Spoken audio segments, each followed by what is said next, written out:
Bom dia, irmãos. Deus abençoe a todos. Convido a Santa e Amada Igreja para a convocação a este culto através da leitura do Salmo 91.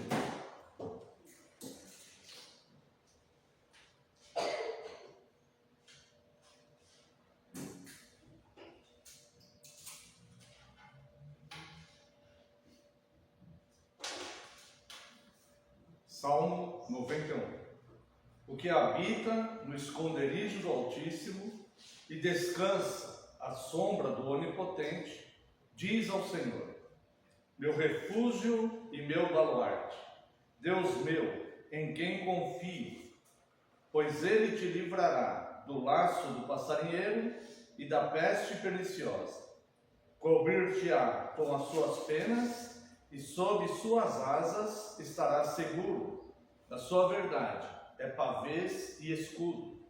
Não te assustarás do terror noturno, nem da seta que voa de dia, nem da peste que se propaga nas trevas, nem da mortandade que assola ao meio-dia. Caiam 1000 ao teu lado e 10.000 à tua direita, tu não serás atingido. Somente com os teus olhos contemplarás e verás o castigo dos ímpios. Pois disseste: o Senhor é o meu refúgio, fizeste do Altíssimo a tua morada. Nenhum mal te sucederá, praga nenhuma chegará à tua tenda, porque aos seus anjos dará ordens a teu respeito, para te guardarem em todos os teus caminhos. Eles te sustentarão nas suas mãos, para não tropeçares em alguma pedra. Pisarás o leão e a áspide, calcarás aos pés o leãozinho e a serpente.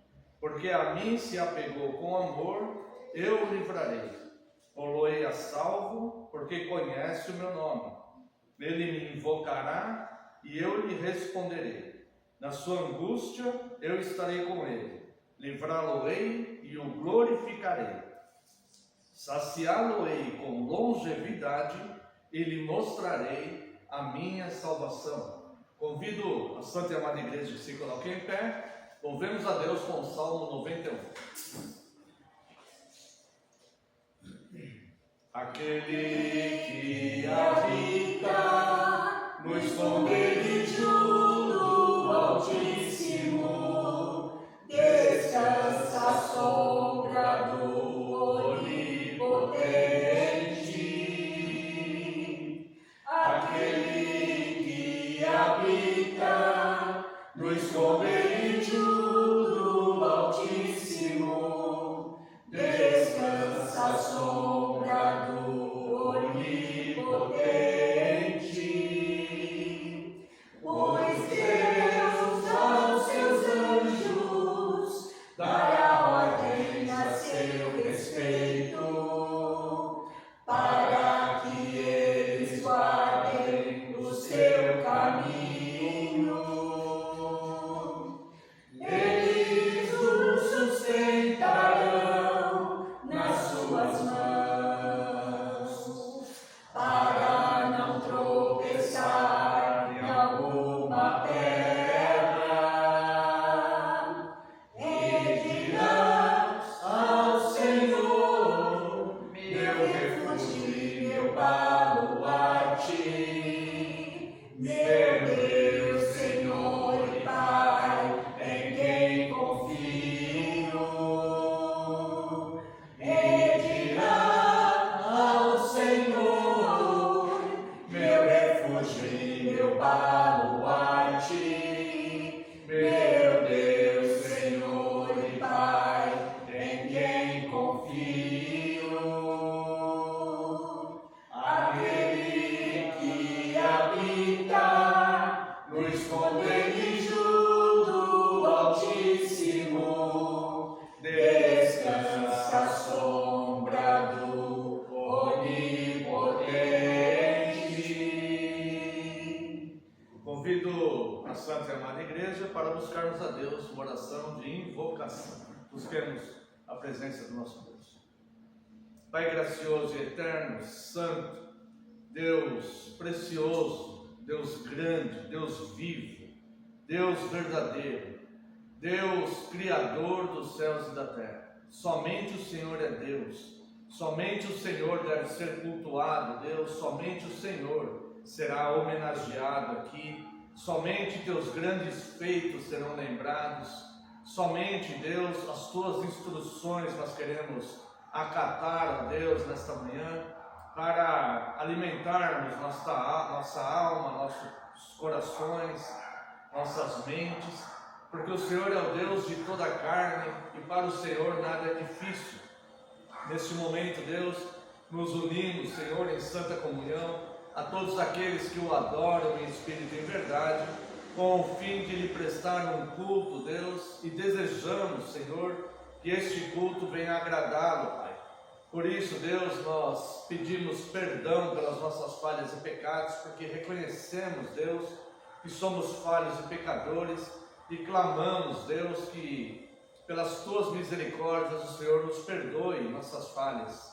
Rogamos a Ti, Deus, que envie Teu Santo Espírito, que nos instrua, Deus, a prestarmos este culto como o Senhor deseja, todos os atos deste culto. E também, Deus, que Ele possa, pelo Teu favor e graça, nos iluminar, ó Deus, a ponto de entendermos a Tua palavra revelada, pois ela é alta demais para nós, ó Deus, mas através da iluminação do Teu Santo Espírito, nós poderemos entendê-la. Reconhecemos que isto é favor e graça do Senhor e por isso somos gratos, Deus. Portanto, Senhor Deus, neste culto trazemos corações gratos, Deus. Queremos cultuá-lo, mesmo que de forma simples, mas com todo o respeito e reverência, para que Seu nome, Deus, seja engrandecido aqui, a Sua palavra manifesta, Deus, possamos aprender mais do Senhor e o Seu nome seja exaltado, glorificado, porque o Senhor é o Deus de todo o universo, o Senhor é o Criador de todas as coisas e nós devemos ao Senhor respeito, devemos glorificar o Senhor e cultuá-lo, esse é o nosso dever. Seja louvado o Teu nome e cultuado entre as nações, no céu e na terra. Receba, Deus, nossa adoração neste lugar e que Seu nome seja glorificado. Em nome de Jesus, Teu Filho amado, é que nós oramos. Amém, Senhor. Quero convidar a Santa e Amada Igreja para manifestarmos o voto da nossa segurança. Amada Igreja do Senhor Jesus Cristo, onde está o nosso socorro? O nosso socorro está em o nome do Senhor, Criador dos céus e da terra. Graça a vós outros e paz, da parte de Deus, nosso Pai, e do Senhor Jesus Cristo. Os amados irmãos podem assentar-se. Vos convido à leitura do Salmo 19.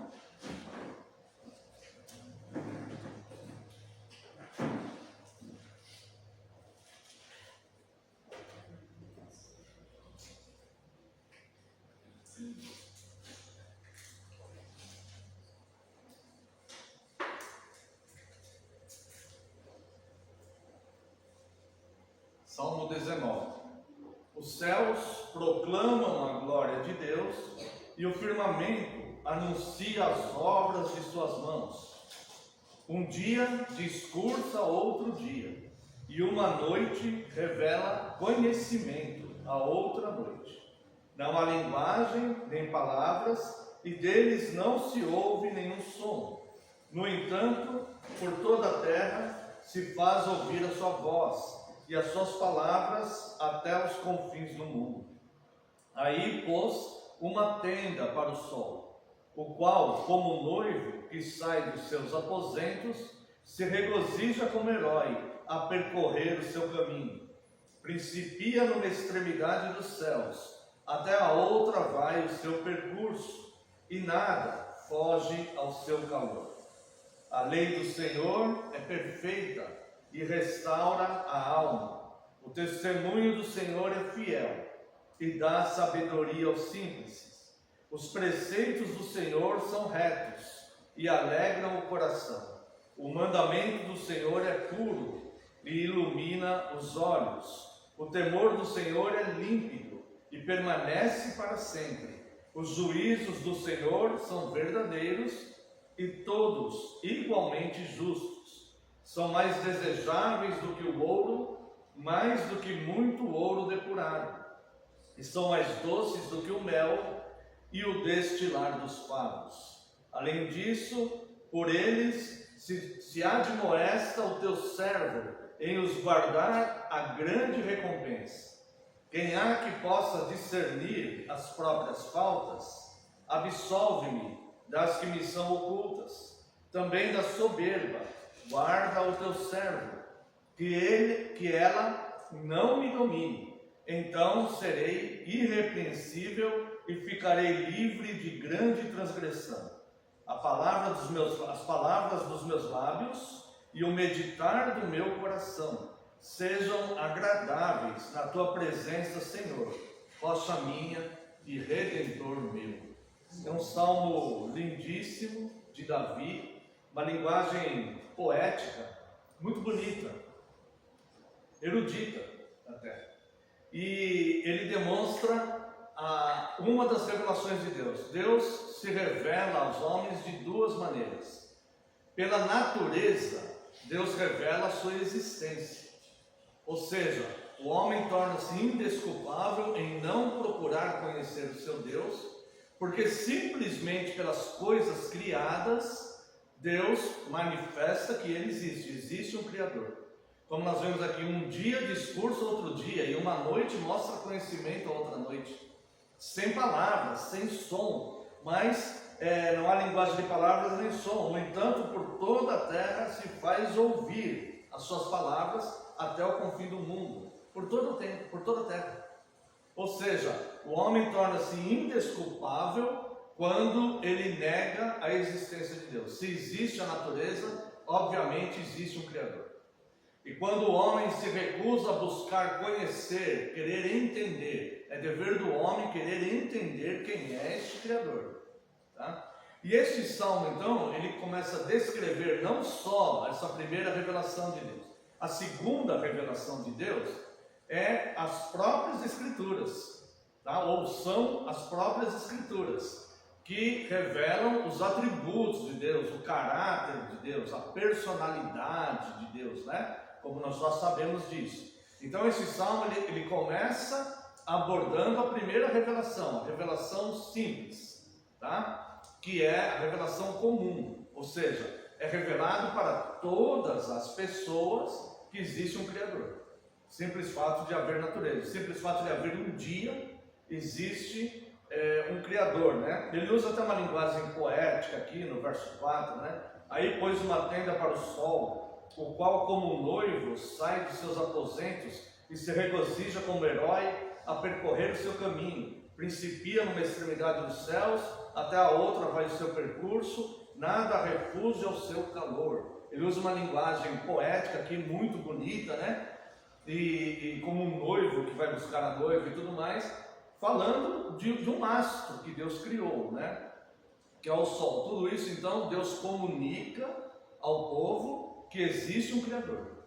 Tá? Essas coisas é totalmente impossível que essas coisas tenham sido criadas do nada, porque elas demonstram inteligência na forma com que a própria natureza, né, ela se mantém e ela existe. É uma forma inteligente que mantém todas essas coisas. Tá? Depois disso aqui, a partir do verso 7, né, ele começa então a revelar a segunda revelação, a falar acerca da segunda revelação de Deus, que é quando Deus se manifesta pelas Escrituras e começa a demonstrar então as suas características básicas, né? Os seus atributos e a sua moral, né? Então ele começa dizendo aqui da perfeição que é este que criou o sol, o dia, a noite, né? Toda a natureza, que por si só revela que existe um Criador. Então ele começa a apontar a segunda revelação, que ele sabe porque o próprio Deus revelou a ele. A primeira revelação ele sabe porque ele vê. Existe o sol, existe a lua. Então. A segunda revelação ele sabe porque Deus revelou isso para o seu povo. Tá? Então ele começa dizendo, a lei do Senhor é perfeita. E além de ser perfeita, ela restaura a alma das pessoas.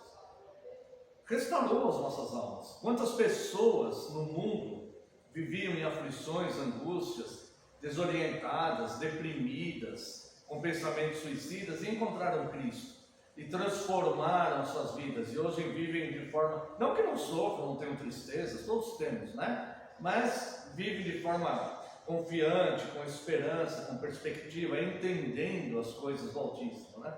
Então a lei do Senhor é perfeita e restaura a alma. O testemunho do Senhor é fiel e dá sabedoria aos simples, ou seja, até a pessoa mais simples, como nós, como eu, sou uma pessoa simples.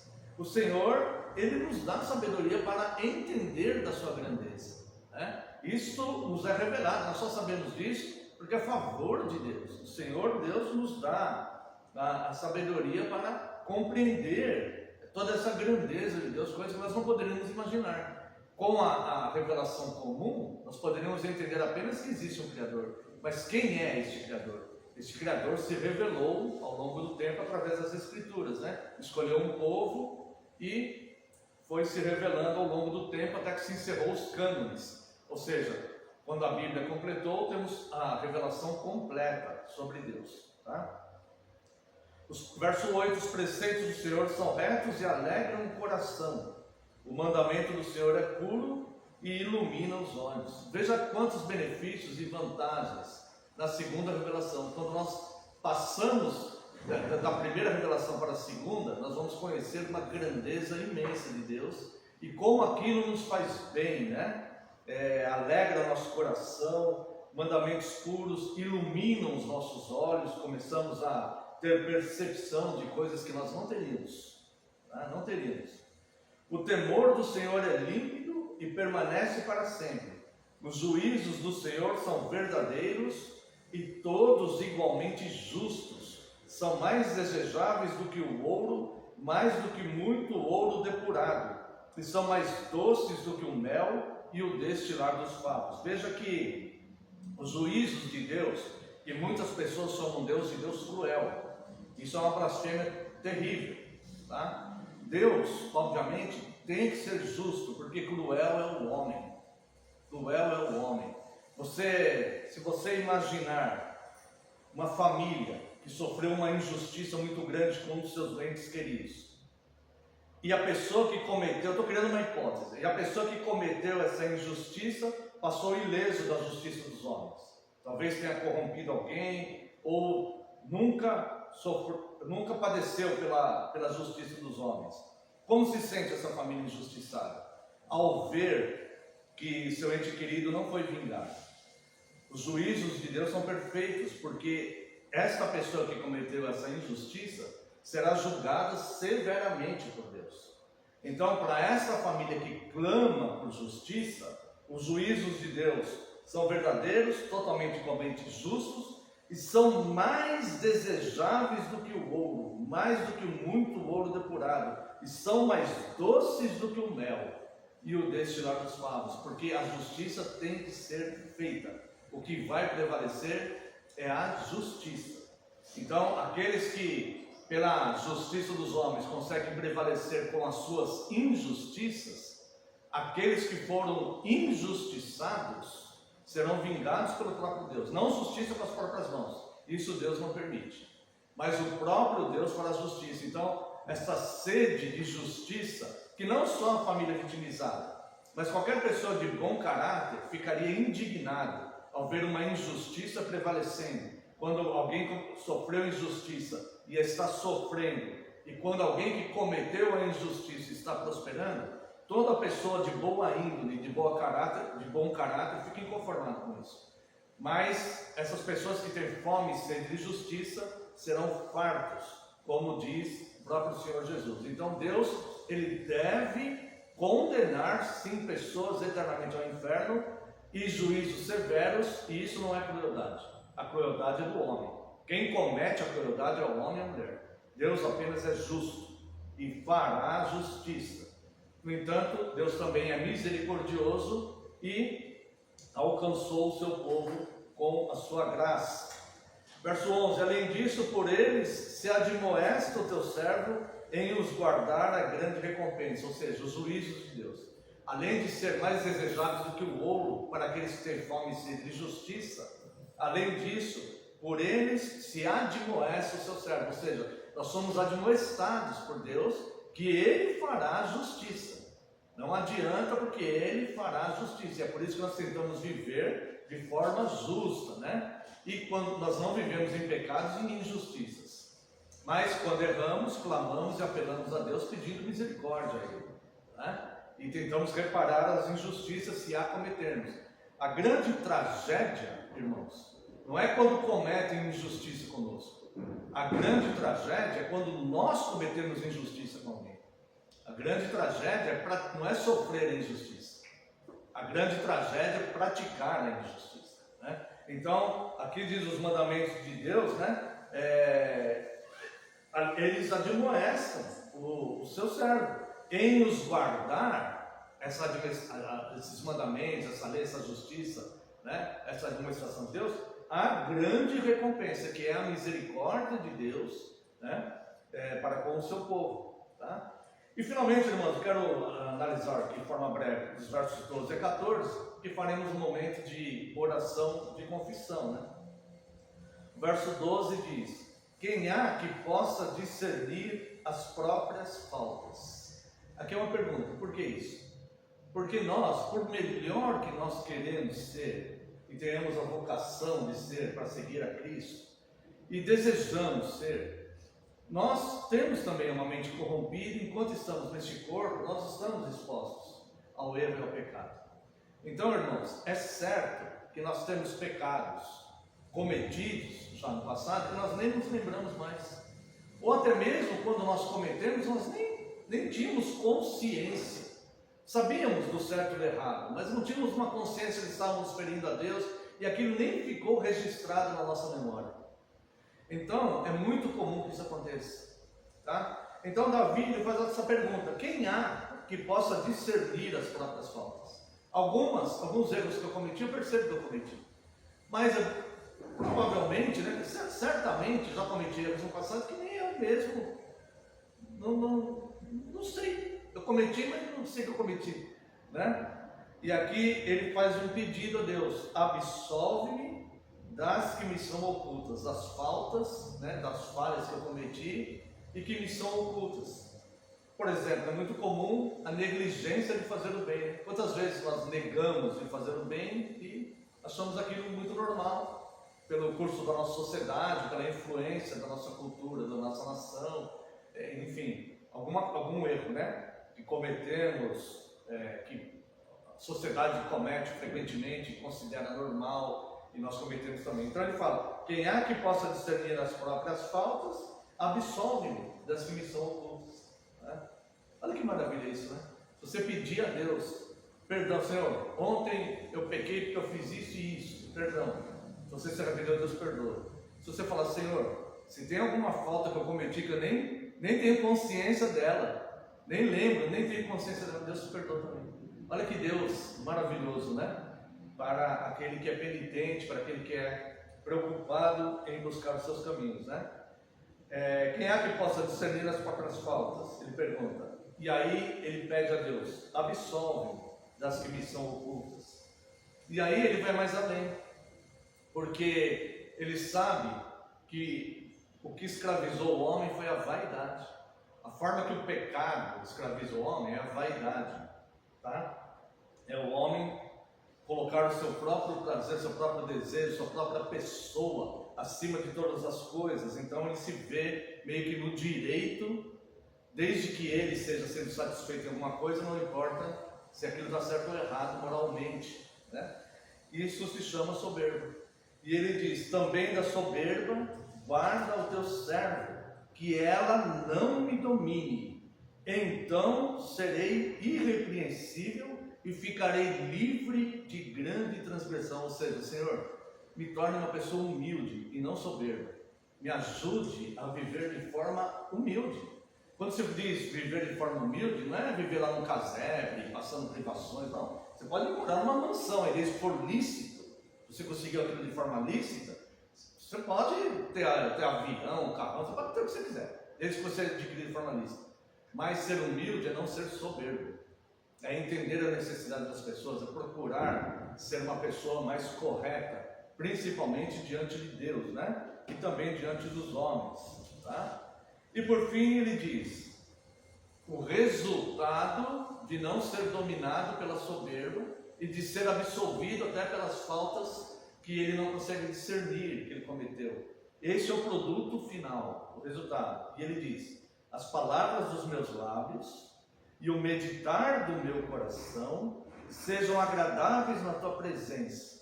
E ele então termina o salmo fazendo um reconhecimento de quem é Deus. Senhor, rocha minha e redentor meu.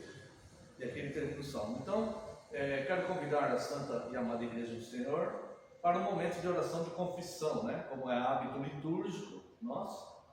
Se houver algum pecado não confessado, neste momento será oportuno. E se você sentir o desejo voluntariamente, né? Não de forma mecânica, se você sentir voluntariamente o desejo de falar, Senhor, absolve-me das falhas que eu cometi que me são ocultas. Eu já nem lembro mais o que eu fiz. Me absolva disso, por favor, me perdoe. Se você sentir esse desejo, esse momento também será oportuno. E também, você pode fazer como Davi, né? Falar, Senhor, não permita que a soberba me domine, mas que eu seja, de fato, uma pessoa humilde, né? Lembrando que ser humilde não é ser paupérrimo, né? As pessoas confundem. Você pode ser bilionário e ser humilde, tá? Senhor, que a soberba não me domine, tá? Então eu quero convidar a Santa Maria Igreja a uma oração de confissão, oração silenciosa. Logo em seguida estarei orando em voz audível. Oremos.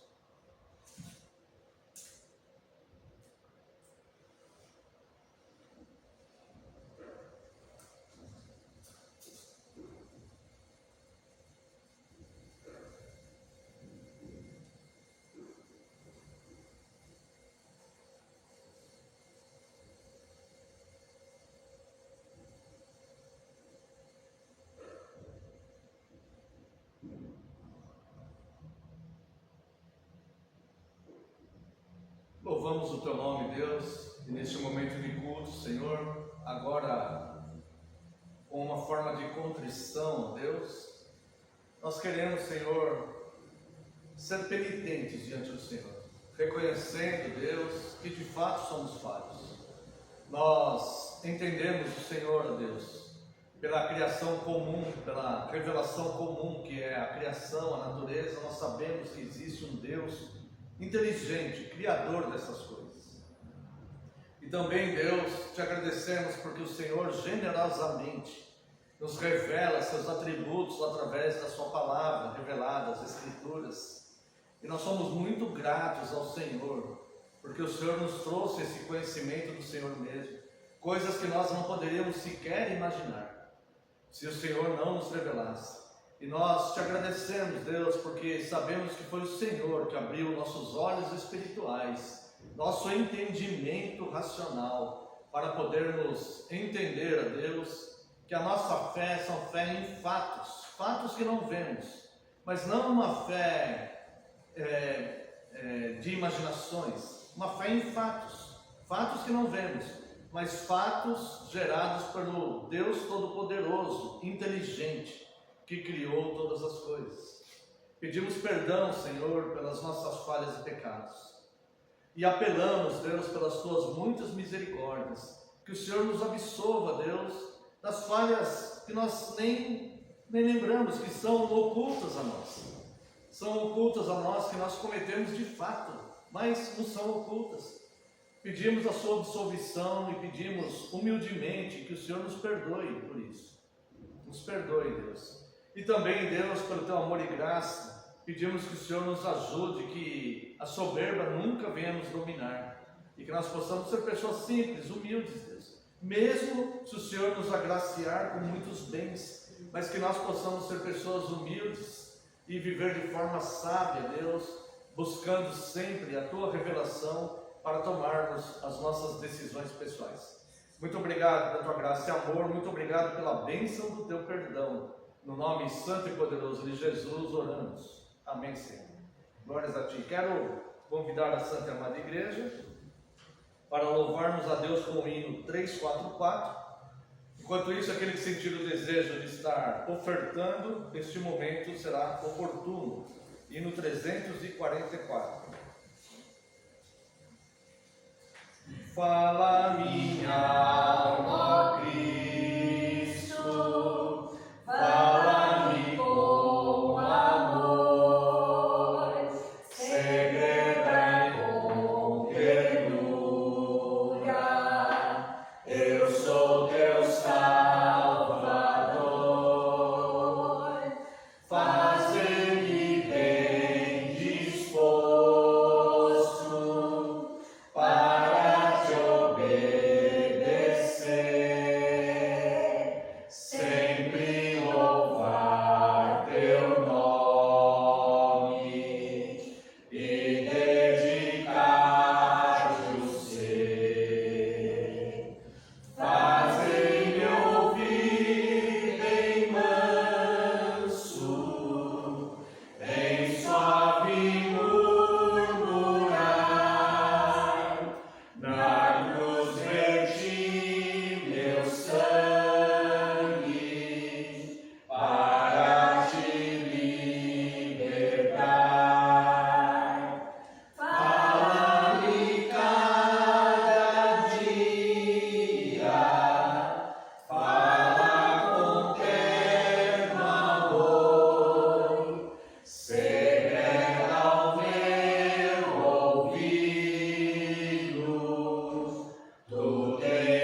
leitura do Dia do Senhor 32.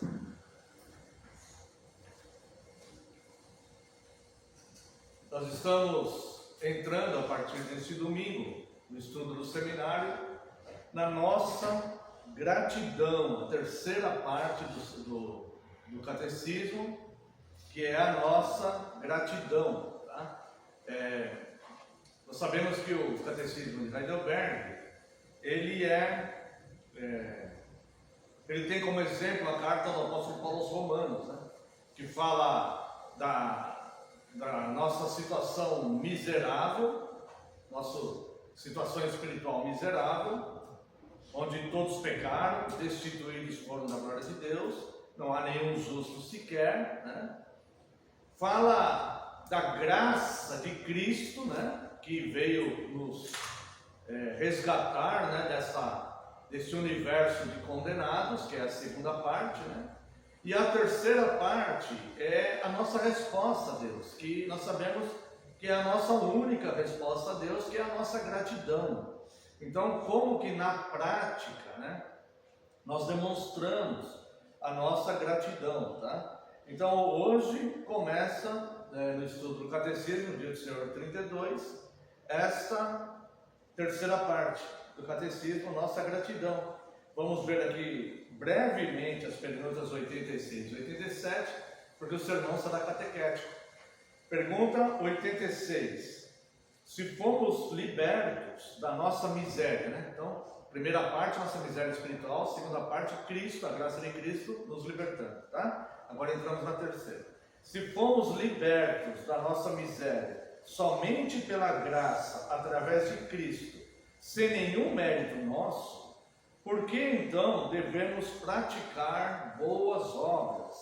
Note que essa pergunta aqui é uma pergunta muito comum, inclusive até pessoas de outros segmentos cristãos, quando começam a ter contato com a fé reformada, elas passam muitas vezes por esse processo. Mas então você foi alcançado pela graça, você foi eleito antes da fundação do mundo, se não é pelos meus méritos, se não é uma salvação por obras, embora eles pensem que não acreditam em salvação por obras, mas na prática a salvação que eles têm é por obras, né? Se não é por obras, se não é por nada que eu faço, então como pode ser isso, né? É o que diz essa pergunta. Então por que eu devo fazer boas obras? Então se eu sou eleito, então eu posso viver por aí fazendo tudo que eu quero, porque eu já estou salvo mesmo, né? Vocês já devem ter visto pessoas falando coisas assim, então se nós somos eleitos pode fazer qualquer coisa, né? E então é mais ou menos esse tipo de pergunta, tá? Se fomos libertos da nossa miséria somente pela graça através de Cristo, sem nenhum mérito nosso, por que então devemos praticar as boas obras? Resposta: porque Cristo, tendo nos remido pelo seu sangue, também nos renova por seu Espírito Santo a sua imagem, para que com toda a nossa vida mostremos-nos gratos a Deus por seus benefícios e para que Ele seja louvado por nós. Além disso, para que tenhamos certeza da nossa fé por causa dos seus frutos e para que pelo novo viver piedoso possamos ganhar nosso próximo para Cristo. Então veja aqui, o catecismo aponta três respostas, né? Três alternativas, nenhuma resposta só, três alternativas, mas existem até mais. Tá? Então, porque Cristo, tendo nos remido pelo seu sangue, também nos renova pelo seu Espírito Santo, para sermos, né, a sua imagem, tá? A sua imagem, ou seja, quando o homem caiu, o homem foi criado à imagem e semelhança de Deus. Quando o homem caiu, essa imagem e semelhança de Deus no homem ficou manchada, vamos dizer assim, mas ela não desapareceu totalmente. Ficaram algumas fagulhas, vamos dizer assim, da imagem de Deus, tá? Qual que é essa imagem de Deus? Deus é criador, o homem pode criar coisas também. Claro que não com a mesma perfeição de Deus. Deus pode criar algo do nada. Haja luz e houve luz. O homem precisa ter alguma matéria para que ele possa criar algo em cima daquilo, né? Então ele não tem o poder de Deus, mas ele tem a imagem de Deus. Deus é um ser moral, com a moral positiva. O homem foi criado com a moral positiva. E mesmo após a queda, com a mancha do pecado, o homem ainda tem sentidos de moral. Ele sabe o que é moral e o que é imoral. Ele sabe o que é certo e o que é errado. Ele ainda tem, né? E assim por diante. Então, quando nós nos convertemos, o que acontece? Cristo ele vai restaurando em nós, através do Espírito Santo, que é regenerador. Ele vai restaurando em nós aquela imagem que ficou manchada na queda. Não sei se eu me fiz entender, né? Aquela imagem que ficou manchada na queda. Então, o trabalho, quando nós nos convertemos, nós recebemos o Espírito Santo, tá? Todo convertido, ele é batizado com o Espírito Santo, ele recebe o Espírito Santo. Não são duas situações diferentes. Então, o Espírito Santo é um agente regenerador que vai nos transformando novamente aos poucos, restaurando aquela imagem de Deus, como Paulo diz, de glória em glória, até a estatura do varão perfeito, né? Tá? Então, esse é o primeiro motivo pelos quais, mesmo salvos, nós não vamos nos entregar ao pecado, tá? O segundo motivo é a gratidão, né? O Espírito Santo nos renova, o Espírito Santo, a sua imagem, para que, com toda a nossa vida, mostremos-nos gratos a Deus pelos seus benefícios e para que Ele seja louvado por nós. Então, quando uma pessoa que nós amamos, vamos supor que nós estivéssemos com uma dívida muito alta, e uma pessoa que nós amamos muito, fosse lá e generosamente pagasse aquela dívida por nós, né? E nos tirasse de uma situação que nós não iríamos conseguir sair sozinhos. E nós frequentamos a casa dessa pessoa, né? Nós não vamos tratar essa pessoa de forma desrespeitosa, pelo contrário, nós vamos ter uma gratidão por essa pessoa e vamos procurar respeitar a casa dela, as coisas que ela faz. Isso é o natural, é o mínimo. É ter uma gratidão para aquela pessoa, né? Então, por gratidão a Deus, nós não vamos viver em atitudes que ferem a Deus, que desagradam a Deus, que entristeçam o Espírito Santo de Deus. Isso é uma questão lógica, essa é uma questão moral, né? Principalmente tendo o Espírito Santo sendo o nosso regenerador. Então, eventualmente nós vamos pecar, infelizmente, porque ainda estamos neste corpo e cometemos erros, tá? Mas nós não vamos viver, né, de forma, nos entregando totalmente a coisas que desagradam a Deus, tá? E também, né, para que tenhamos certeza da nossa fé por causa dos seus frutos, ou seja, pelos frutos o conhecereis, tá? Para que pelo nosso novo viver piedoso possamos ganhar nosso próximo para Cristo, ou seja, que a pessoa possa, Cristo falou que nós somos luz do mundo, né? Que a pessoa possa olhar a nossa forma humilde de vida, né? Procurando não viver de forma desordenada e tudo mais, e que a pessoa então possa se interessar pela nossa fé, né? Você realmente é diferente, você vive de forma diferente, né? Você não está como as outras pessoas que eu conheço, elas não vão falar essas palavras, mas elas vão ter essa imagem nossa, né? E eu gostaria de conhecer um pouco melhor a respeito dessas coisas que você crê, esse seu estilo de vida, por que você é assim, né? Então, são 3 motivos bem plausíveis, né? Mas o principal de todos é realmente a gratidão a Deus, tá? E o fato, claro, que temos o Espírito Santo como agente regenerador em nós, tá?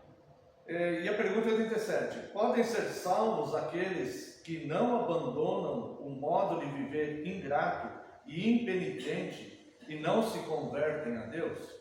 Resposta: não, de modo nenhum, tá?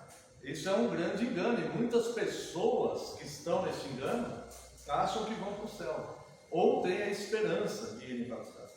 A Escritura diz que nenhum impuro, idólatra, adúltero, ladrão, avarento, bêbado, maldizente, assaltante ou semelhante herdará o reino dos céus. Então, uma pessoa que vive, né, nas práticas deliberadamente, tem um estilo de vida fundamentado nessas coisas, né? Que a palavra de Deus diz que essas pessoas não vão herdar o reino dos céus, não vão herdar o reino dos céus.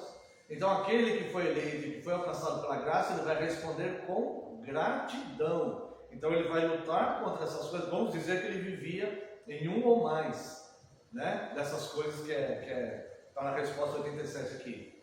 Ele vai lutar contra a sua própria natureza, né? Aquela natureza do homem caído, né?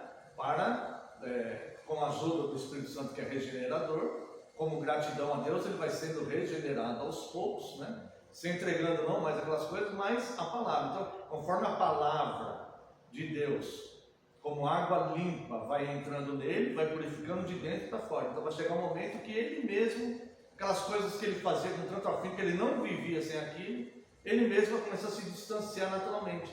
E é por isso que a palavra de Deus diz que os mandamentos de Cristo não são penosos, né? Então se você pegar, só um exemplo para terminar, né? Se você pegar uma pessoa que está acometida, vamos dizer assim, acometida do vício do alcoolismo, e ela passa 24 horas no bar, dia e noite no bar, não sai do bar, o tempo todo bebendo. Se você falar para ele, falar assim, olha, Cristo não aprova isso, você tem que ir para a igreja, senão você não vai para o céu. Se você falar isso para ele, ele pode até compreender intelectualmente aquilo, ele pode até concordar intelectualmente com aquilo, mas ele não vai conseguir mudar a sua realidade. Ele não vai conseguir.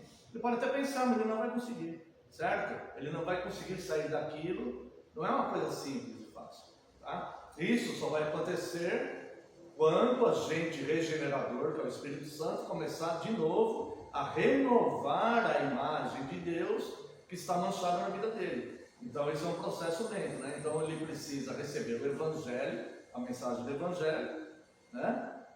Caso haja ali uma conversão, ainda é possível que ele continue durante um tempo indo na igreja. Ainda é possível que aconteça isso. O ideal seria que não acontecesse, mas e ele vai passando aí um período aí que cada um tem Deus sabe, todas as coisas, e só assim aí vai chegar um dia que ele mesmo falar, vai saber, não tenho mais prazer em ficar indo ali. Antes aquilo era a minha vida, agora eu não tenho mais aquela satisfação, não tenho mais aquilo não é mais a minha vida, né? Agora eu tenho um outro objetivo de vida, agora eu sirvo a Deus. Isso de forma natural, ele mesmo vai começar a se afastar dessas coisas. E que o Senhor complete no nosso coração aquilo que Ele desejar. Quero convidar a Santa Amada Igreja para louvarmos a Deus com o Salmo 115.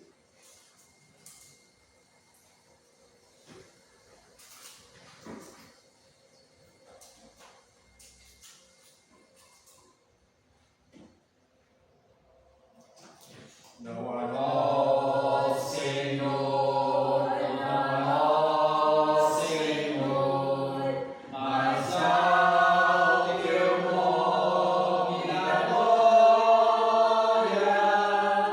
Pura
Santa e amada Igreja, para a leitura do livro do profeta Isaías, capítulo 54.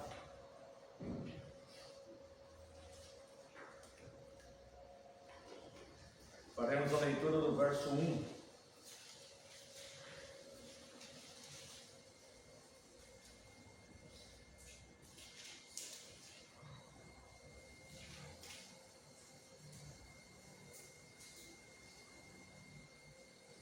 Livro do profeta Isaías, capítulo 54, verso 1. Canta alegremente, ó estéril, que não deste à luz. Exulta com alegre canto e exclama, tu que não tiveste dores de parto. Porque mais são os filhos da mulher solitária do que os filhos da casada, diz o Senhor. Capítulo 55, versos 2 e 3. Por que gastais o dinheiro naquilo que não é pão, e o vosso suor naquilo que não satisfaz? Ouve-me atentamente, comei o que é bom, e vos deleitareis com finos manjares. Inclinai os ouvidos e vinde a mim. Ouve, e a vossa alma viverá, porque convosco farei uma aliança perpétua, que consiste nas fiéis misericórdias prometidas a Davi. E ainda convido a Santa e amada Igreja para o capítulo 56, verso 1. Assim diz o Senhor, mantende o juízo e fazei justiça, porque a minha salvação está prestes a vir e a minha justiça prestes a manifestar-se. Até aqui convido a Santa e amada Igreja para uma breve oração. Deus Santo e Eterno, Precioso e Santo, nós continuamos te louvando, Deus. Continuamos, Deus, ouvindo a tua santa palavra, te respondendo com louvores, pelos teus grandes feitos, pelas tuas obras magníficas. E agora, Deus, diante da tua santíssima palavra, nós clamamos a ti, Deus, que nos instrua, Senhor, pelo teu favor, pela tua graça, pela tua misericórdia, pelo teu amor por nós, Senhor. Que o Senhor nos instrua pelo amor do seu próprio nome. Reconhecemos que somos falhos e pecadores, e eu mais uma vez lhe peço, Deus, perdão pelas minhas falhas e pecados. Eu rogo a ti, Deus, que tudo que for falado aqui seja falado e ministrado somente pelo teu Santo Espírito, com a sua expressa autorização. Que não saia dos meus lábios nada que não proceda do teu Santo Espírito. Nós clamamos a ti que envie esse Espírito, que nos ilumine a palavra revelada e que fale através de mim. E que neste momento, Senhor, eu diminua, eu desapareça e só prevaleça a tua palavra, porque a tua palavra é a verdade. Em nome de Jesus é que nós oramos agradecidos. Amém. Amada Igreja do Senhor Jesus Cristo, venho vos proclamar Cristo, o grande motivo da nossa gratidão. O catecismo, como nós já falamos, se divide em 3 partes: nossa miséria, nossa salvação e nossa gratidão. E é sobre essa terceira parte que fala o Dia do Senhor 32 que eu quero mencionar com os irmãos brevemente neste sermão catequético. Os capítulos 54, 55 e os 2 versos do capítulo 56 de Isaías, eles são continuidades do capítulo 53. O capítulo 53, ele é bem conhecido porque ele revela Cristo totalmente, né? Ele dá descrição sobre Cristo. Nesses capítulos que mencionamos também, está sendo proclamada a obra redentora de Cristo, a exemplo do capítulo 53. E podemos observar alguns grandes motivos para sermos gratos a Deus por seus benefícios, cujo principal deles é o próprio Cristo. Temo que pessoas tendem a ter gratidão a Deus, isto quando tem, somente por benefícios materiais ou por curas, ou coisas assim, seculares, mas não propriamente pela graça que nos livrou da condenação e nos mantém vivos espiritualmente. Esta é a maior bênção. O maior milagre que existe, meus irmãos, não é Deus ressuscitar um corpo morto. O maior milagre é Deus ressuscitar o espírito humano, caído pelo pecado, lá no pecado de Adão, totalmente deformado, morto em delitos e pecados, sem a condição, não é permitido a este espírito que caiu em pecado ver a glória de Deus, ver os feitos de Deus. Nós precisamos ser reavivados, e é isso que Cristo faz, né? Ele nos deu vida, estando nós mortos em delitos e pecados. Essa é a primeira ressurreição. Então, bem-aventurados os que fazem parte da primeira ressurreição, que é a conversão do indivíduo, tá? Este sim é o maior milagre. Quero destacar alguns elementos prometidos por Deus nestes capítulos. E se os irmãos quiserem acompanhar nas suas Bíblias, nós podemos fazer isso juntos. Primeiro, a promessa de proteção e providência. Veja como aquele que está em Cristo, como ele é beneficiado por Deus, tá? E porque temos muitos motivos de gratidão a Deus, tá? Primeiro desses motivos, promessa de proteção e providência, vos convido aqui no capítulo 54, os versos de 2 a 9. Alarga o espaço da tua tenda, estenda-se o todo da tua habitação, e não impeças. Alonga as tuas cordas, e firma bem as tuas estacas, porque transbordarás para a direita e para a esquerda. A tua posteridade possuirá as nações, e fará que se povoem as cidades assoladas. Não temas, porque não será envergonhada, não te envergonhes, porque não sofrerás humilhação, pois te esquecerás da vergonha da tua mocidade, e não mais te lembrarás do opróbrio da tua viuvez. Porque o teu Criador é o teu marido, o Senhor dos exércitos é o teu nome, e o Santo de Israel é o teu Redentor. Ele é chamado o Deus de toda a terra, porque o Senhor te chamou como a mulher desamparada, e de espírito abatido, como a mulher da mocidade, que fora repudiada, diz o teu Deus. Por breve momento te deixei, mas com grandes misericórdias torno a acolher-te. No ímpeto de indignação, escondi de ti a minha face por um momento. Mas com misericórdia eterna, me compadeço de ti, diz o Senhor, o teu Redentor. Porque isto é para mim como as águas de Noé, pois jurei que as águas de Noé não mais inundariam a terra, e assim jurei que não mais me iraria contra ti, nem te repreenderia. O exemplo que o profeta Isaías toma aqui é um exemplo peculiar da sua época. Uma mulher estéril, como nós lemos no versículo 1, né? Canta alegremente ao estéril que não deste à luz, exulta com alegre canto e exclama, tu que não tivesses dores de parto, porque mais são os filhos da mulher solitária do que os filhos da casada, diz o Senhor. Então, aqui é como uma mulher que ela não teve filhos, ela era estéril, não teve filhos, e viúva, como nós lemos aqui no resto do texto.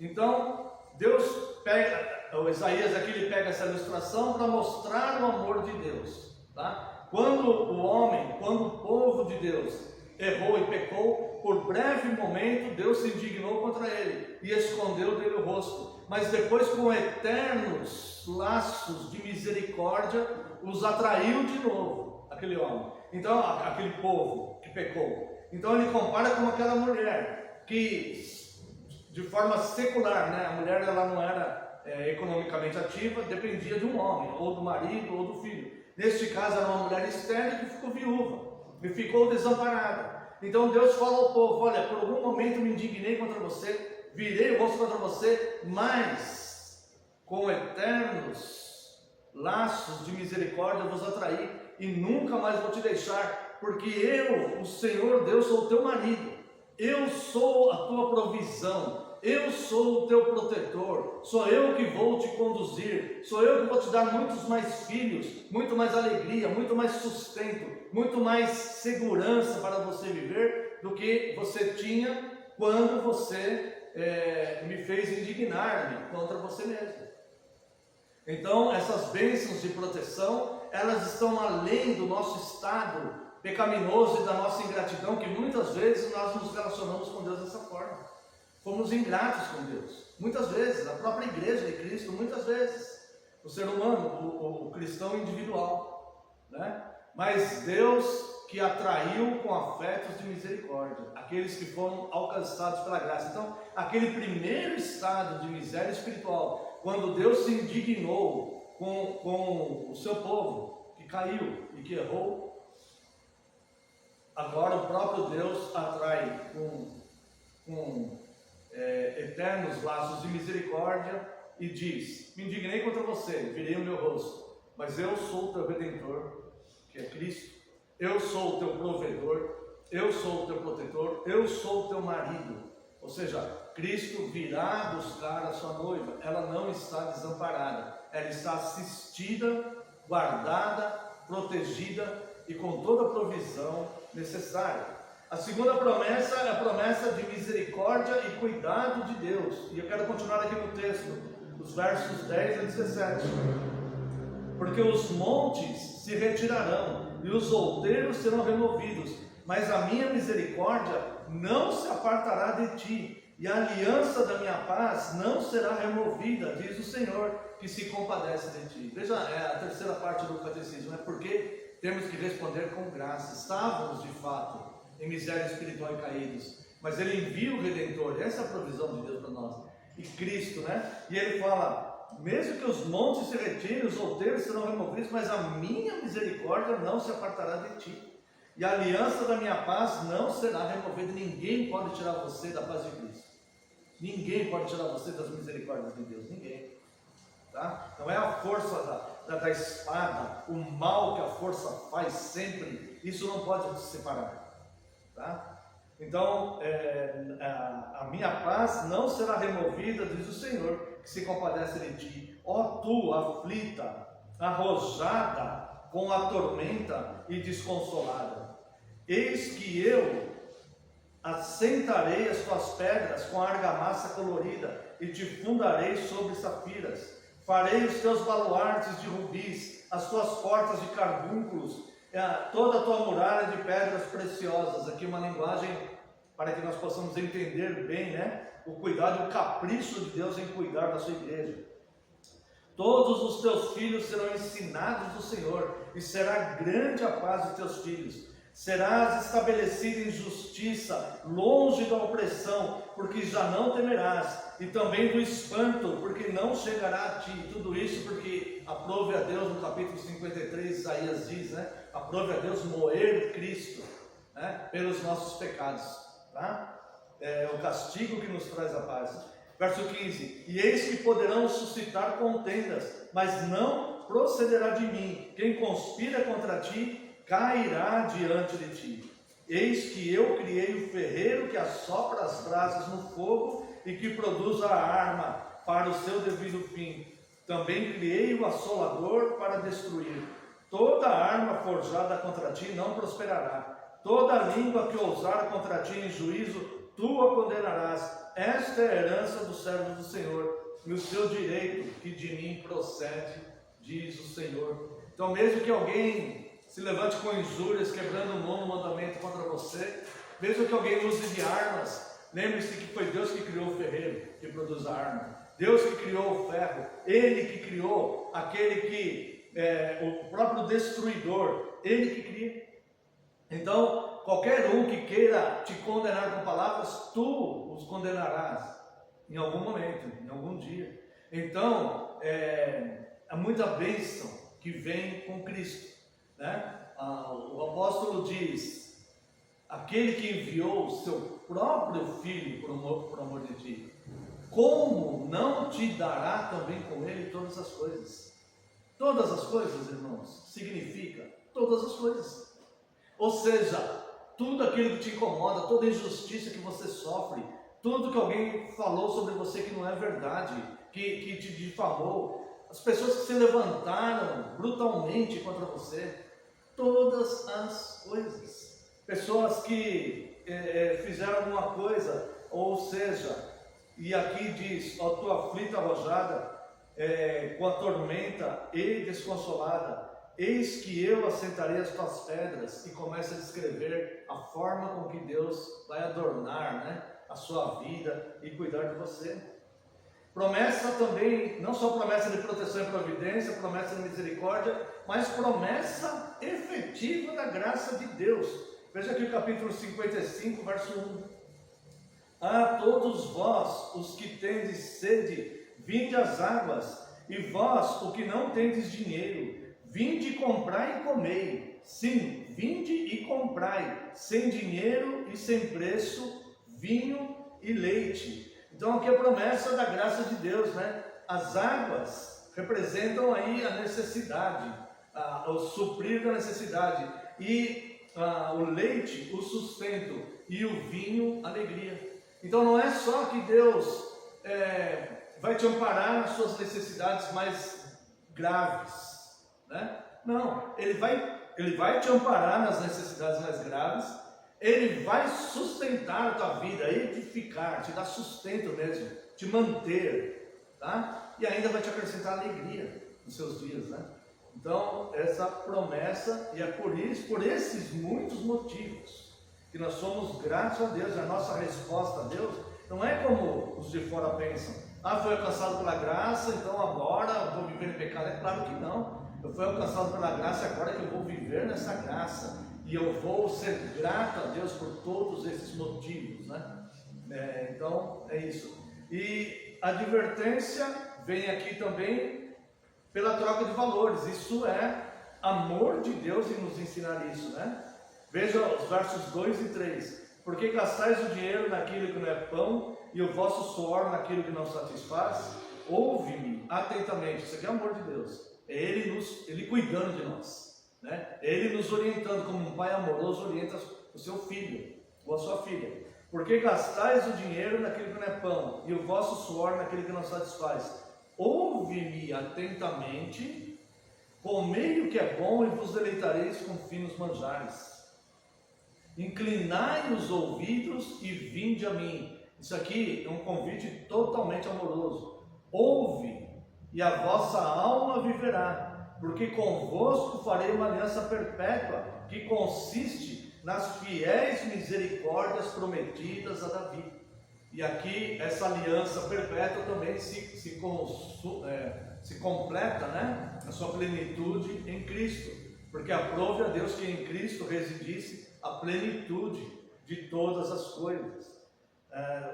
Isso aqui serve como um evangelismo, né? Esse chamado, ele vai fazer um filtro entre aqueles que de fato são chamados por... Esse convite vai fazer um filtro entre aqueles que de fato são chamados por Deus e aqueles que não são, mas que ouvem o convite. O convite, ele é universal, é para todas as pessoas, né? A graça é uma ação de Deus, e agindo Deus, quem impedirá? Então, o tempo é limitado. Veja aqui nos versos 4 a 6.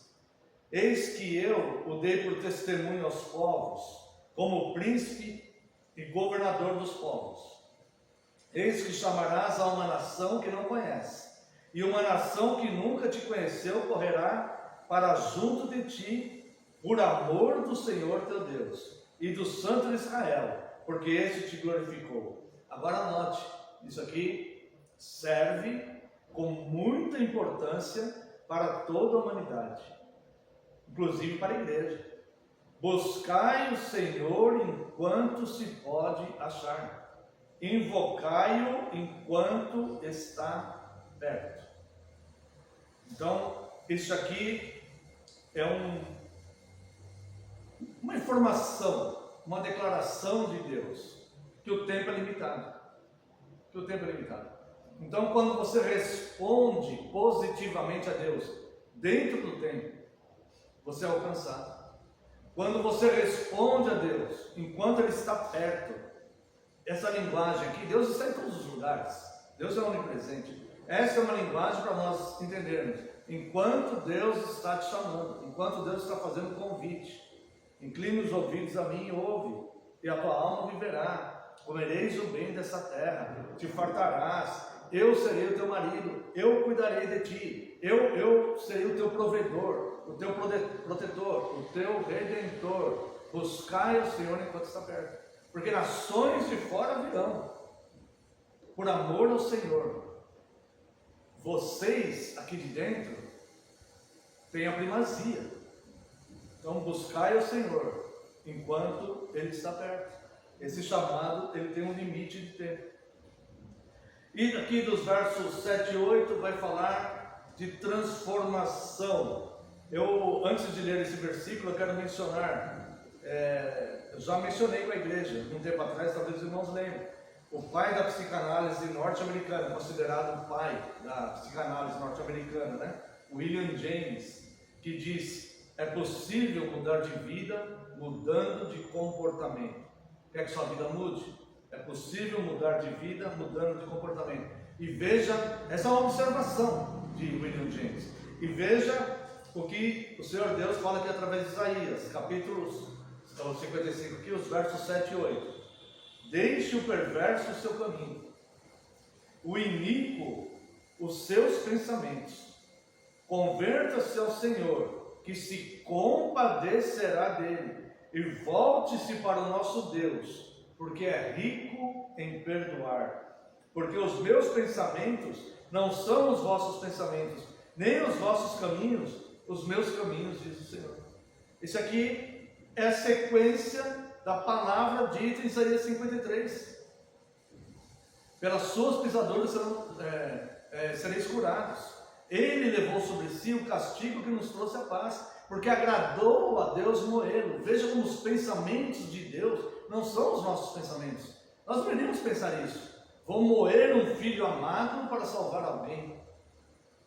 Os pensamentos de Deus são muito acima dos nossos pensamentos. Então, Deus está nos chamando com um amor muito grande. Quem está nos chamando com esses laços ternos e eternos de misericórdia é o Todo-Poderoso, que criou todo o universo e todas as coisas, e que mantém todas as coisas vivas. Tá?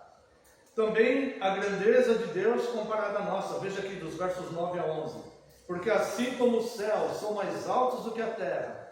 Tome por exemplo aqui o verso 8, né? Os meus pensamentos não são os vossos, nem os vossos caminhos os meus caminhos. É por isso que nós vamos viver nele. Verso 9. Porque assim como os céus são mais altos do que a terra, assim são os meus caminhos mais altos do que os vossos caminhos, e os meus pensamentos mais altos do que os vossos pensamentos. Porque assim como descem a chuva e a neve, porque assim como desce a chuva e a neve dos céus, e para lá não tornam, sem que primeiro reguem a terra e a fecundem e a façam brotar, para dar semente ao semeador e pão ao que come, assim será a palavra que sair da minha boca.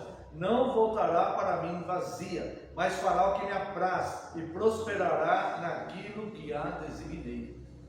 Veja só, isso aqui é um decreto de Deus. Tá? A palavra que sair da minha boca não voltará para mim vazia, mas fará o que apraz e prosperará naquilo que eu designei. Tá? Aí você pode entender. Ele será o seu protetor. Essa palavra não vai voltar vazia. Ele será o teu cuidador, o teu redentor, o teu mantenedor. Edificará a tua vida com pedras coloridas e pedras preciosas. Estenderá suas tendas. Ele fará todas essas coisas, né? Faz o alerta, porque gastais dinheiro naquilo que não é. Inclina os ouvidos a mim, ouve atentamente, e a vossa alma viverá. Tá? Esta palavra não vai voltar vazia, vai prosperar naquilo que ele designou. Mas tem o verso 8, aliás, o verso 6. Buscai o Senhor enquanto se pode achar, invocai enquanto está perto. Essa palavra também não será vazia e vai prosperar naquilo que ele designou. Essa palavra não filtra. Então o tempo oportuno é hoje. Então aquele que sente um chamado de Deus, fala assim, eu quero agora, eu vou abraçar Deus agora. Ele não vai procrastinar. Depois que eu me formar na faculdade, eu vou servir a Deus, quando eu tiver mais tempo, quando eu for mais velho, quando acontecer alguma coisa aí, quando eu já resolver toda a minha vida financeira, aí eu vou me dedicar a servir a Deus. Não, não é assim.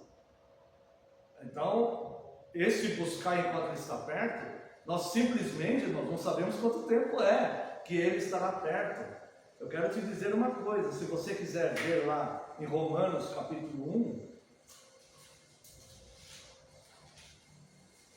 olha só, Romanos capítulo 1, verso 18. A ira de Deus se revela do céu contra toda impiedade e perversão dos homens que detêm a verdade pela injustiça. Porquanto que de Deus se pode conhecer é manifesto entre eles, porque Deus lhe manifestou. Então, Deus, veja aqui o verso 28. E por haverem desprezado o conhecimento de Deus, o próprio Deus os entregou a uma disposição mental reprovável, para praticarem coisas inconvenientes. Então, este tempo em que Deus fala, buscar enquanto estou perto, é agora. Porque isso pode demorar 20 anos na vida de alguém. Pode demorar o tempo do sermão. Então, o tempo é agora. Porque Deus ele tem poder para nos entregar ao erro. Então, entregar aquela pessoa que fala, não, eu reconheço essa verdade como sendo de Deus, mas futuramente, agora não. Depois, um dia, né? Depois ainda quero fazer algumas coisas, quero aproveitar minha juventude. Um dia, né? Pode ser que até chegar lá, Deus já tenha entregado essa pessoa ao erro, né? Então, o que diz aqui é, assim será a palavra de sair da minha boca, capítulo 55, verso 11. Não voltará para mim vazia, mas fará o que me apraz e prosperará naquilo para o qual designei. Nós podemos ter essa vida fundamentada nas pedras preciosas, como Cristo sendo, Deus sendo o nosso mantenedor, provedor, nosso marido, né? E com todas as promessas que está tendo aqui, ou podemos desprezar isso e rejeitar. Aí nós vamos ficar na nossa própria sorte, porque simplesmente o tempo em que Deus estiver perto, buscar o Senhor enquanto se pode achar, invocar Ele enquanto está perto, nós simplesmente não sabemos quanto tempo é isso. Nós simplesmente não sabemos. Porque tempos e épocas é da autoridade exclusiva de Deus. E é o que eu sempre falo, eu vi isso há muitos anos atrás nas Escrituras. Deus governa pelo tempo e nos detalhes. O tempo ele não abre mão. A ciência não consegue explicar o tempo. A ciência não consegue explicar o tempo. Tempos e épocas dependem da autoridade, é reservada para a autoridade exclusiva de Deus. Verso 12. Vamos voltar às promessas. Nós somos uma igreja que buscamos a Deus enquanto Ele está perto. Nós fazemos isso. Então nós herdamos essas promessas. Saireis com alegria e em paz sereis guiados. Os montes dos outeiros romperão em cânticos diante de vós, e todas as árvores do campo baterão palmas. Em lugar do espinheiro crescerá o cipreste, em lugar da sarça crescerá a murta. E será isto glória para o Senhor e memorial eterno, que jamais será extinto. E eu quero concluir dizendo que a salvação em Cristo, ela já veio. Veja aqui os versos 1 e 2 do capítulo 56 para nós concluirmos. Assim diz o Senhor: mantende o juízo e fazeis justiça, porque a minha salvação está prestes a vir. Para nós já veio, que é Cristo, certo? Aqui foi escrito antes de Cristo. Mantende o juízo e fazeis justiça.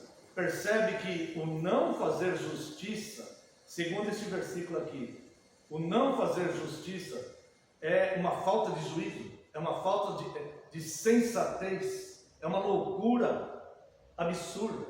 E ele diz: assim diz o Senhor, mantende o juízo e fazeis justiça, porque a minha salvação está prestes a vir, e a minha justiça prestes a manifestar-se. E eu quero terminar aqui com o verso 2. Bem-aventurado o homem que faz isto, e o filho do homem que nisso se firma, que se guarda de profanar o sábado, ou seja, o quarto mandamento, o culto do Senhor, né? Que a igreja celebra no domingo, e guarda a sua mão de cometer o mal, ou seja, aquele que não esquece de cultuar a Deus, e se guarda de não cometer o mal. Isso é manter juízo e fazer justiça. Mantenho o juízo porque eu não me aparto do meu Deus, certo? Não sou louco a esse ponto. E faço justiça porque luto comigo mesmo para não fazer o mal contra o próximo. Mesmo que eu leve muita vantagem naquilo, eu não vou fazer o mal contra o próximo, né? O exemplo mais clássico é aceitar um suborno para condenar um justo injustamente, né? Então eu luto, mantenho o juízo porque não me afasto da Santa Comunhão, né? Não quebro o quarto mandamento como foi citado aqui. E faço justiça, né? Guardo a minha mão para não fazer justiça. Então, a palavra de Deus, irmãos, ela vai prosperar em tudo aquilo que Deus designou. Salvação ou condenação. Para a sua igreja, aqueles que buscam a Deus, Ele está perto. Essa palavra acabou de ser proferida, Ele está perto, né? Então, buscai enquanto se pode achar. E essas bênçãos certamente seguirão a todos aqueles que creem, né? Então, nosso motivo para estarmos aqui seguindo a Deus, irmãos, é a gratidão, porque de fato Deus nos dá muitos benefícios e que o seu nome seja glorificado. Amém. Quero, como resposta a esse sermão, convidar a Santa e Amada Igreja para louvarmos a Deus com o hino 51.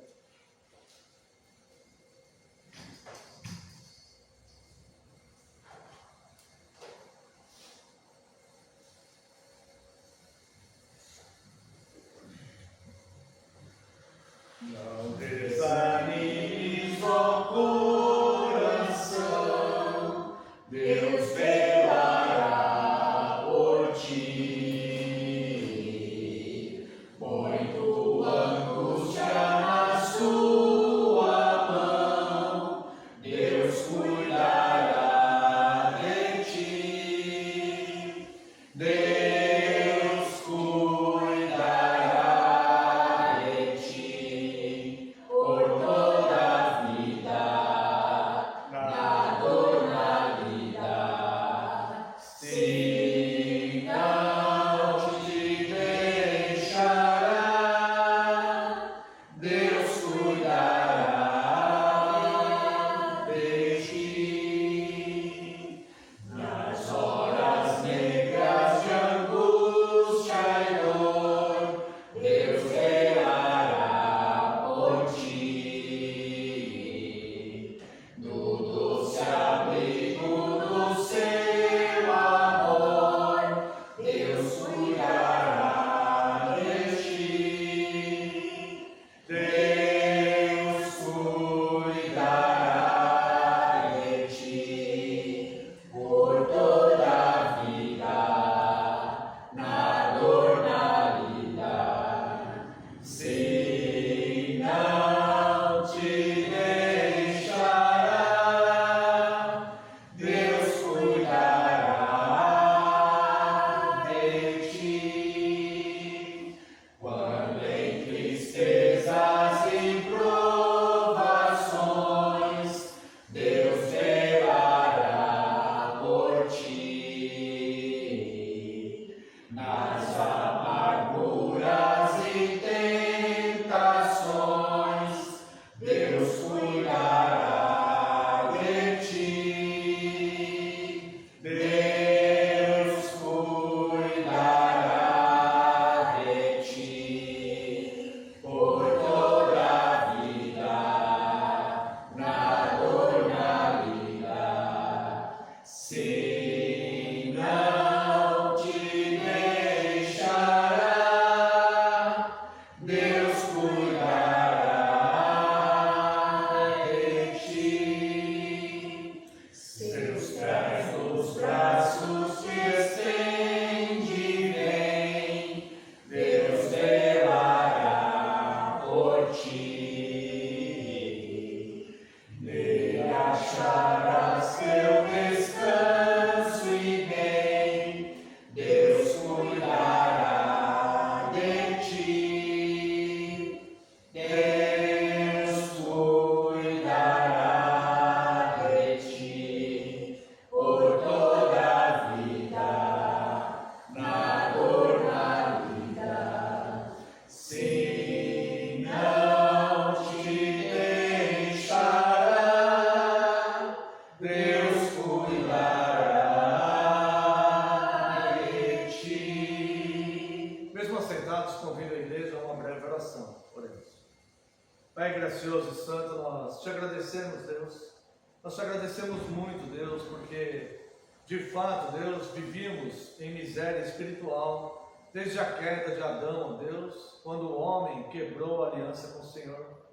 Mas o Senhor, nas suas misericórdias, levantou o segundo Adão, o seu próprio filho, e nos atraiu com eternos laços de misericórdia, e nunca se apartou de nós, Senhor, porque o Senhor nos alcançou e nós o buscamos, Deus, em tempo oportuno, e esta igreja te busca em tempo oportuno.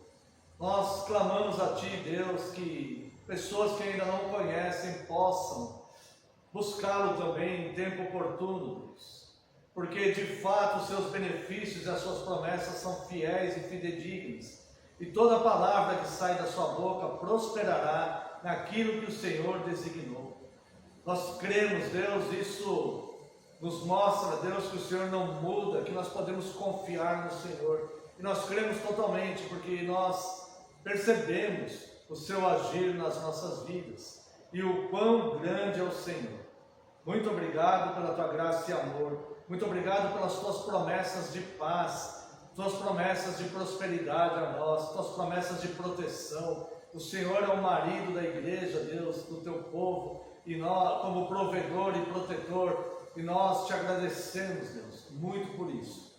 Obrigado pela tua graça sobre nós, ó Deus, por ter nos alcançado, nos chamado. Muito obrigado. Nós te louvamos e te agradecemos. Realmente a nossa resposta ao Senhor é a gratidão. Obrigado, Deus. Em nome de Jesus, teu Filho amado, é que oramos. Amém. Antes de passarmos ao segundo ato do nosso culto, quero convidar a Santa Maria Igreja de Cristo para professarmos a nossa fé através do credo apostólico.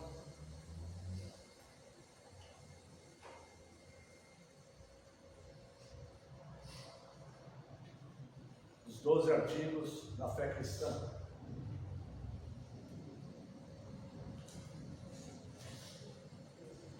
Creio em Deus Pai, Todo-Poderoso, Criador do céu e da terra, e em Jesus Cristo, seu único Filho, nosso Senhor, que foi concebido pelo Espírito Santo, nasceu da Virgem Maria, padeceu sob Pôncio Pilatos, foi crucificado, morto e sepultado, desceu ao inferno, no terceiro dia ressurgiu dos mortos, subiu ao céu e está sentado à direita de Deus Pai Todo-Poderoso, de onde há de vir a julgar os vivos e os mortos. Creio no Espírito Santo, na Santa Igreja Universal de Cristo, na comunhão dos santos, na remissão dos pecados, na ressurreição do corpo e na vida eterna. Amém. Eu quero convidar a Santa Amada Igreja a passarmos o segundo ato deste nosso culto de hoje.